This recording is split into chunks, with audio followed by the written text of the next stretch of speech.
তারা বলছে কি 2024টাকে মানতে হবে, কোনো পশ্চিমবঙ্গে ভুয়ো ভোটার নেই, জেনুইন ভোটারদেরকে বাদ দেওয়ার জন্য আপনারা চাইছেন কি পশ্চিমবঙ্গে এটা করা হোক? পশ্চিমবঙ্গের প্রত্যেকটি মানুষ জানেন পশ্চিমবঙ্গের ভোটার তালিকায় কি আছে, তৃণমূল কি করেছে, তৃণমূল কি করছে এবং তৃণমূল কি করতে পারে।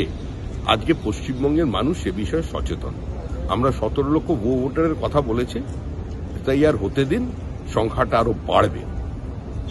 ভুয়ো ভোটারের উপর নির্ভর করে একটা রাজনৈতিক দল ক্ষমতায় টিকে থাকতে চাইছে।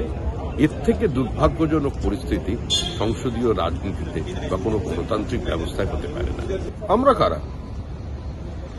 তৃণমূল কংগ্রেস যেভাবে রাজ্য নির্বাচন কমিশনারকে পরিচালিত করে, ওরা ধরে নেয় যে কেন্দ্রে যে নির্বাচন কমিশনার হবেন তাকেও বিজেপি পরিচালিত করবে। নির্বাচন কমিশন স্বশাসিত সংস্থা, তারা যা কিছু করছেন আইন মেনে করছেন। আর সুপ্রিম কোর্টে তো গিয়েছিলেন, সুপ্রিম কোর্ট তো অফোল্ড করেছে, বন্ধ করতে বলেন। কল্যাণ বন্দ্যোপাধ্যায় তো একজন আইনজীবী, আইনের মানুষ, তিনি আইনের কথা বলবেন, তিনি সব রাজনীতির কথা বলছেন কেন? ওনার থেকে এটা প্রত্যাশিত নয়।